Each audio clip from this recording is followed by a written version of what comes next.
নমস্কার বন্ধুরা, আমার ইউটিউব চ্যানেলে আপনাদের সকলকে স্বাগত।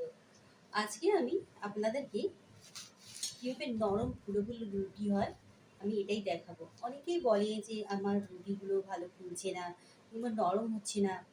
তো এই প্রসেসে যদি আমরা রুটিগুলো বানানো যায়, মাখানা থেকে আমি দেখাবো। এইভাবে যদি আমরা মাখাই রুটিটা, আটাটা, আর এভাবে যদি করি আমরা খুব নরম রুটি খেতে পারবো, আর ফুলো ফুলো আর নরম খুব টেস্টি রুটি আমি আপনাদেরকে দেখাতে যাচ্ছি। রুটি প্রত্যেক দিনের মেনুতে বাড়িতে প্রায় সবারই বাড়িতে রুটি থাকে।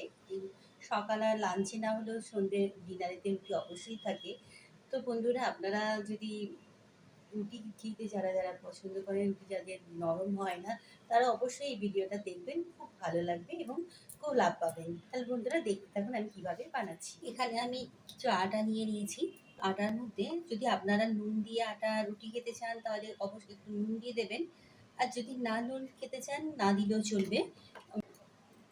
অল্প একটু সর্ষের তেল, দিলেই হয়ে যাবে। এই সর্ষের তেলটা দিয়ে ভালো করে একটু মেখে নেবো। হালকা গরম জলটা একটু হালকা থাকবে, খুব গরম না, যাতে আমি এটাকে হাত শোয়া হালকা এটাতে দিয়ে আমি এইভাবে মেখে নেবো। মাখতে হবে, দেখে নিতে হবে কতটা কি লাগছে মাখার পর।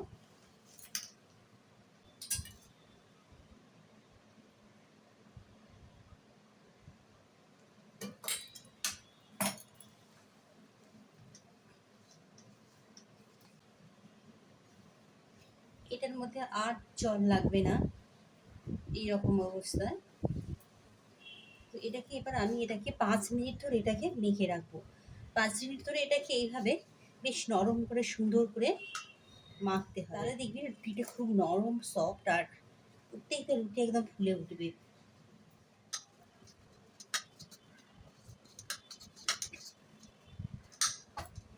ব্যাস, একটা পাত্রের মধ্যে রেখে প্রায় 15-20 মিনিট ঢাকা দিয়ে রাখতে হবে।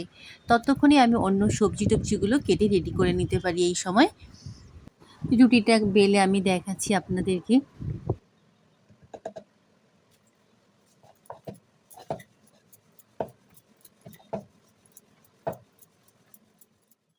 তাওয়াটা গরম হওয়ার পর আমি রুটিটা দিয়ে দিলাম। যে রুটিটা ফুলে উঠছে, এই সময় রুটিটাকে উল্টাতে হবে। যখন এই দিকে রুটিগুলো এটা নিচে হয়ে যাবে, থেকে যাবে, তখন আবার উল্টাবো। এই যে ধীরে ধীরে কম হয়ে যাচ্ছে।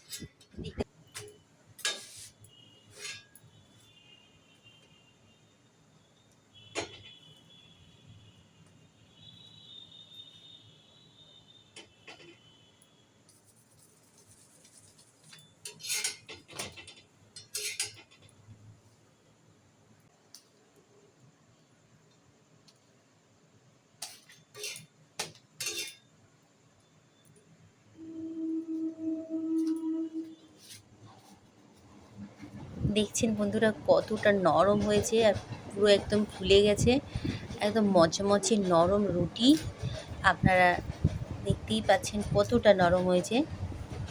তাহলে বন্ধুরা দেখলেন খুব ইজিভাবে কি সুন্দর আমি নরম রুটি বানিয়ে ফেললাম, একদম নরম।